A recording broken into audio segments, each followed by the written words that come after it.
நேத்து கரூர்ல டிவிகேயோட political road ஷோல என்ன நடந்தது அப்படின்னு உங்க எல்லாருக்குமே தெரியும். கிட்டத்தட்ட 40 பேரு உயிரிழந்திருக்காங்க. இதுல பெண்கள், குழந்தைங்களும் அடக்கம். கிட்டத்தட்ட 80 பேரு அடிபட்டு ட்ரீட்மெண்ட் எடுத்துட்டு இருக்காங்க. ஒருத்தர் அவரோட ஒய்ஃப், 2 குழந்தைங்க, பெண் குழந்தைங்க. கிட்டத்தட்ட 7, 8 வயசு தான் இருக்கும். 3 பேரையும் ராலிக்கு கூட்டு போயிருக்காங்க. அவங்க 3 பேருமே இந்த கூட்ட நெரிசல்ல சிக்கி உயிரிழந்திருக்காங்க.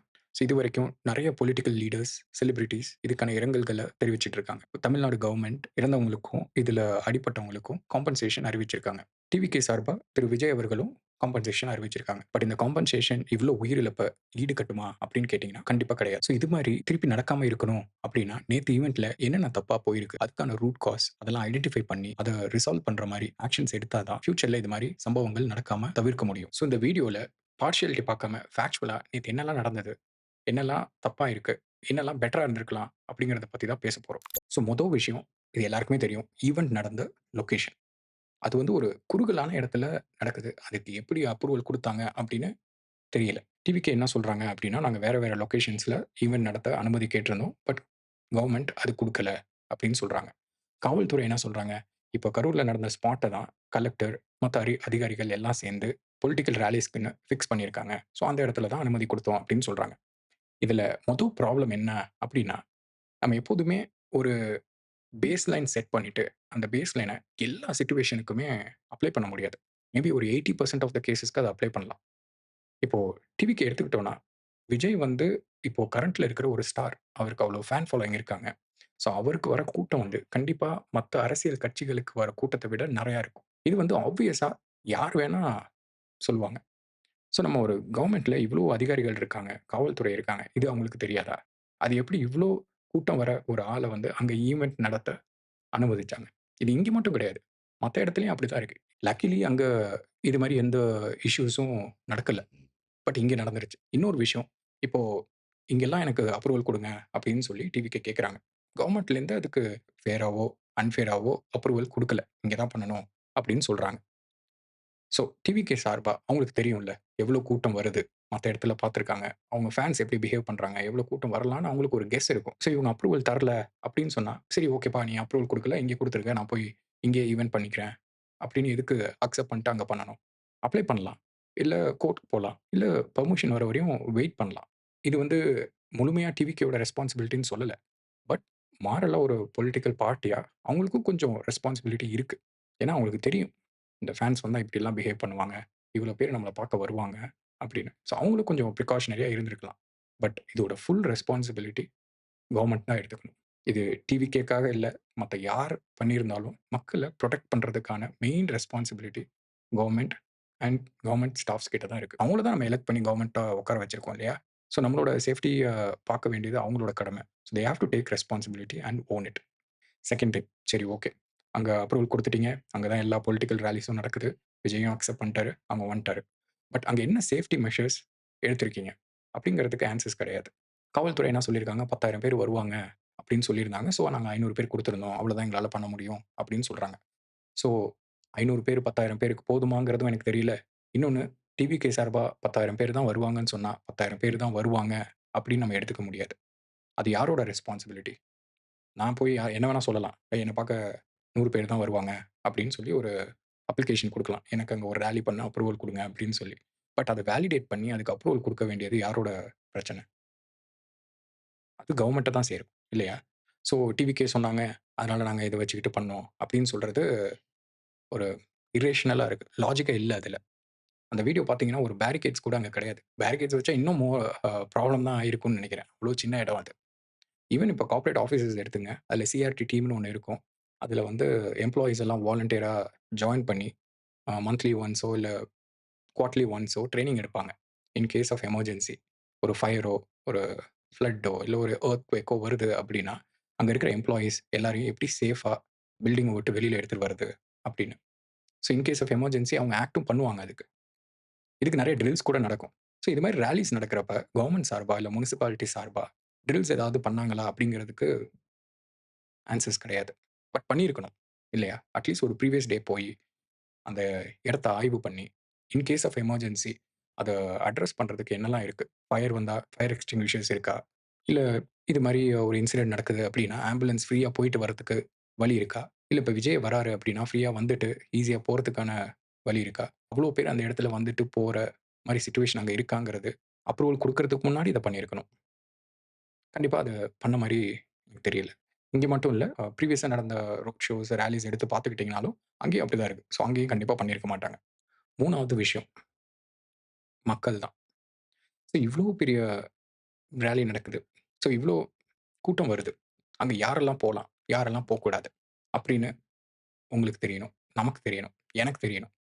ரைட்? இப்போ இவ்ளோ பெரிய கூட்டத்துக்கு கண்டிப்பா என்னோட அம்மாவையோ, அப்பாவையோ, குழந்தையோ, ஒய்ஃபையோ கூட்டிட்டு போமாட்டேன். விஜயும் அதான் சொல்லியிருக்காரு. மதுரை மாநாட்டுல பிரெக்னன்ட் விமென் வர வேணாம். குழந்தைங்கள கூட்டு வராதீங்க. வயதானவர்கள் வராதீங்க அப்படின்னு. ஆனா மக்கள் என்ன பண்றாங்க அப்படின்னா, குழந்தைகள கூட்டு போறாங்க. பெண்கள் போறாங்க. வயதானவர்கள் போறாங்க. எனக்கு தெரியல. ஒரு பேசிக் காமன் சென்ஸ் இருந்தா இத பண்ணுவாங்களா அப்படின்னு. இது இங்க மட்டும் தானா அப்படின்னு கேட்டா எல்லா இடத்துலயும் நடக்குது. சும்மா ஒரு வெளியில போய் பாருங்களேன். ஒரு மாலுக்கு போங்க. ஒரு எங்க ரெஸ்டாரண்ட் போங்க. இது மாரி ஒரு ராலீஸ் போங்க. மூவிக்கு போங்க. எல்லா இடத்துலயும் மக்கள் வந்து செல்ஃபிஷ்ஷா தான் இருக்காங்க. கொஞ்சம் கூட காமன் சென்ஸ், சிவிக் சென்ஸ், ஒரு சேஃப்டி பிரிகாஷன்ஸ் அதெல்லாம் மைண்ட்ல வச்சுக்கிறதே கிடையாது. ஸோ நம்மளையும் நம்ம ப்ளேம் பண்ணிக்கணும். அதுதான் அங்க மொதல்ல. கவர்ன்மெண்ட்ட குறை சொல்லலாம். விஜய குறை சொல்லலாம். பட் கடைசில லாஸ் யாருக்கு? மத்தவங்க சொல்றாங்கங்கிறதுக்காக நம்ம என்ன வேணா பண்ணிட முடியாதுல்ல. நமக்கும் கொஞ்சம் யோசிக்கணும், சிந்திக்கணும். அதுக்கப்புறம் ஆக்ட் பண்ணணும். ஓகே. இது நடந்துருச்சு. இது நடந்து 1 நாள் கூட ஆகல. இது ஆல்ரெடி மீடியாலலாம் பார்த்தீங்கன்னா, பொலிட்டிசைஸ் பண்ண ஆரம்பிச்சுட்டாங்க. இன்னொன்னு அதர் ஆக்டர்ஸோட ஃபேன்ஸ் வந்து விஜய பெர்சனலா அட்டாக் பண்றாங்க. Just spreading hate. ஓப்பனாவே சொல்றேன். ரஜினிகாந்த் ஆகட்டும், அஜித்தோட ஃபேன்ஸ் ஆகட்டும், அதான் பண்றாங்க. இதுக்கு தான் எங்க தல சொன்னாரு. என்னோட ஃபேன்ஸ வந்து நான் பெர்சனல் பர்ப்பஸ்க்காக யூஸ் பண்ணிக்க மாட்டேன். இதுக்கு தான் எங்க தலைவர் வந்து அரசியலுக்கு வரல அப்படின்னு. அதுக்கும், இதுக்கும் என்ன சம்மந்தம்? அது அவங்களோட தனிப்பட்ட ஒப்பீனியன் ஆர் டெசிஷன். அத நீங்க அக்செப்ட் பண்றீங்க, அக்செப்ட் பண்ணலங்கிறது டிஃபரண்டான விஷயம். விஜய் அரசியலுக்கு வந்திருக்காரு. விஜய் மட்டும் இல்ல. யார் வேணா அரசியலுக்கு வரலாம். அதுல எந்த தப்பும் கிடையாது. நான் வரலாம். நீங்க வரலாம். ஸோ வரக்கூடாதுன்னு சொல்றதுக்கு நீங்க யாரு? அதுக்கு எல்லாருக்குமே அதிகாரம் இருக்கு. ஒரு விஷயம் தப்பா நடக்குது அப்படின்னா, அந்த விஷயத்த எடுத்து அப்ஜெக்டிவா அனலைஸ் பண்ணணும். அதுக்கு ரெஸ்பான்சிபிலிட்டி யாரெல்லாம் எடுத்துக்கணுமோ அவங்கள்ட்ட போய் ஹார்ட் கொஸ்டின்ஸ் கேட்கணும். டிஃபிகல்ட் கொஸ்டின்ஸ் கேட்கணும். அப்பதான் அவங்க ரெஸ்பான்சிபிலிட்டி எடுத்துக்கிட்டு, அதுக்கான மெஷர்ஸ் எடுப்பாங்க. நாளைக்கு இந்த மாரி திருப்பி திருப்பி நடக்காம இருக்கும். இது மாரி நம்ம ஹேட் ஸ்ப்ரெட் பண்ணிக்கிட்டு, இன்சல்ட்ஸ் த்ரோ பண்ணிக்கிட்டு, பொலிட்டிசைஸ் பண்ணிக்கிட்டே இருந்தோம்னா, நம்ம லைஃப் ஸ்டைலும் சரி, நம்ம நாடும் சரி உருப்பட போறதே கிடையாது. அத மைண்ட்ல நம்ம எடுத்துக்கணும். இது வந்து அவ்ளோ ஸ்மால் விஷயம் கிடையாது. அதுல நெறைய ஃப்ளாஸ் இருக்கு. டிட்ச் ஏன் ஓப்பனா இருக்கு? ரோடு ஏன் அவ்ளோ கிராம்ப்டா இருக்கு? பொலிட்டிக்கல் ராலி அங்க ஏன் நடக்கணும்? அதுக்கு ஏன் பெர்மிஷன் குடுத்தாங்க? பெர்மிஷன் அங்க நடத்திருந்தா ஏன் சேஃப்டி மெஷர்ஸ் எடுக்கல? டிவிகேலேருந்து எவ்வளோ வாலண்டியர்ஸ் வந்தாங்க? போலீஸ்லேருந்து எவ்வளோ வாலண்டியர்ஸ் வந்தாங்க? பவர் ஷார்டேஜ் இருக்குன்னா, ஏன் பவர் ஷார்டேஜ் இருக்கு? சரி எலக்ட்ரிசிட்டி போகுது. அதனால ஏதாவது மக்களுக்கு பாதிப்பு ஏற்படும்னா, எலக்ட்ரிசிட்டி ஏன் அப்படி போகுது? எல்லா கண்ட்ரிலயும் இப்படி தான் இருக்கா? இல்ல, இல்ல. ஸோ நம்ம ப்ராப்ளம் இருக்குன்னா, அதோட ரூட் காஸ அட்ரஸ் பண்றத விட்டு, நமக்குள்ளேயே சண்டை போட்டுக்கிட்டு, அத டைவர்ட் பண்ணி, இதுக்கு பொறுப்பு ஏற்க வேண்டியவங்கள நம்மளே எஸ்கேப் ஆக விட்டுர்றோம். ஸோ இது திருப்பி திருப்பி நடந்துகிட்டே தான் இருக்கும். ஸோ இது முடிஞ்சு இன்னொரு ஒரு 1 மாசம் போனா, இன்னொரு விஷயம் நடக்கும். ஸோ அத பத்தி பேசுவோம். அது முடிஞ்சு இன்னொரு 1 மாசம் போனா, அத பத்தி பேசுவோம். பட் அதுக்கான ரெமிடியல் ஆக்ஷன்ஸ் ஏதாவது எடுத்திருக்காங்களா அப்படின்னு கேட்டா, எதுக்குமே எடுக்க மாட்டாங்க. ஒண்ணு விட்டு ஒண்ணு ஜம்ப் பண்ணிட்டே போயிட்டு இருக்க வேண்டியது தான். இதுக்கு அக்கவுண்டபிலிட்டி யாருமே எடுக்க போறது கிடையாது. ஸோ ஒரு செகண்ட் ஸ்டாப் பண்ணுங்க. விஜய் உங்களுக்கு ஃபேவரைட் ஆக்டரா இருக்கலாம். டிஎம்கே நீங்க சப்போர்ட் பண்ற பார்ட்டியா இருக்கலாம். பட் அவர் மேல என்ன தப்பு சொல்லலாம்? இவங்க மேல என்ன தப்பு சொல்லலாம்? அப்படின்னு யோசிக்கிறத விட்டுட்டு, என்ன தப்பு நடந்திருக்கு? அதுக்கு கரெக்டிவ் மெஷர்ஸ் எப்படி எடுக்கலாம்? அதுக்கு ரெஸ்பான்சிபிள் இண்டிவிஜுவல்ஸ் யாரு? இத பத்தி யோசிங்க. இத பத்தின கொஸ்டின்ஸ் கேளுங்க. அப்போதான் நேத்து நடந்த இன்சிடென்ட் வந்து ஒரு அன்பார்ச்சுனேட் இன்சிடென்ட்டாவோ, அது ஒரு பிளாக் டேவா மட்டும் இல்லாம, அது ஒரு வேக்கப் காலா இருக்கும். என்னோட பெர்ஸ்பெக்டிவ் இதுல என்னன்னு கேட்டீங்கன்னா, இதுக்கு யாரெல்லாம் ரெஸ்பான்சிபிலிட்டி எடுக்கணுமோ, அந்த அத்தாரிட்டீஸ் எல்லாரையும் கொஸ்டின் பண்ணணும். They have to be held responsible. அவங்க கரெக்டிவ் மெஷர்ஸ் எடுக்கணும். ஃபியூச்சர்ல இது மாரி நடக்காம இருக்க அவங்க பொறுப்பேற்கணும். அதுக்கான பாலிசிஸ், சேஃப்டி மெஷர்ஸ கிரியேட் பண்ணணும். அத ஸ்ட்ரிக்ட்டா கம்ப்ளை பண்ணணும். இன்னொன்னு விஜய் மட்டும் கிடையாது. எல்லா பொலிட்டிக்கல் பார்ட்டீஸும் அவங்க சார்பா வாலண்டியர்ஸ் குடுத்து, வர மக்கள சேஃபா பாத்துக்கிறதுக்கு உதவி பண்ணணும் காவல்துறைக்கு. அவங்க பண்ணலைன்னா காவல்துறை அத கேட்கணும். கவர்ன்மெண்ட்க்கு கேட்க எல்லா ரைட்டும் இருக்கு. ஓகே எங்களால 500 பேர் தான் குடுக்க முடியும். நீங்க ஒரு 100 பேர் குடுங்க. நீங்க சென்ட்ரல் ஸ்டேஜ்ல இருக்கீங்கன்னா, அத சுத்தி இருக்க வைங்க. எல்லா சைடும் நிக்க வைங்க. வெளியில எக்ஸ்டர்னலா நிக்க வைங்க. இன்டர்னலாவும் ஆள் நிக்க வைங்க. ஸோ நீங்க பீப்பிள வாட்ச் பண்ணலாம். ஏதாவது ஒரு எமர்ஜென்சினா அதுக்கு ஆக்ட் பண்ணலாம். இன்னொரு முக்கியமான விஷயம் பீப்பிள். நாம நம்மளோட சாய்ஸஸ்க்கு ரெஸ்பான்சிபிலிட்டி எடுக்கணும். அதுதான் ஒரே வழி. நம்ம மாறல அப்படின்னா, இங்க எதுவும் மாறப்போறது கிடையாது. அதுதான் ஹார்ட் ட்ரூத்.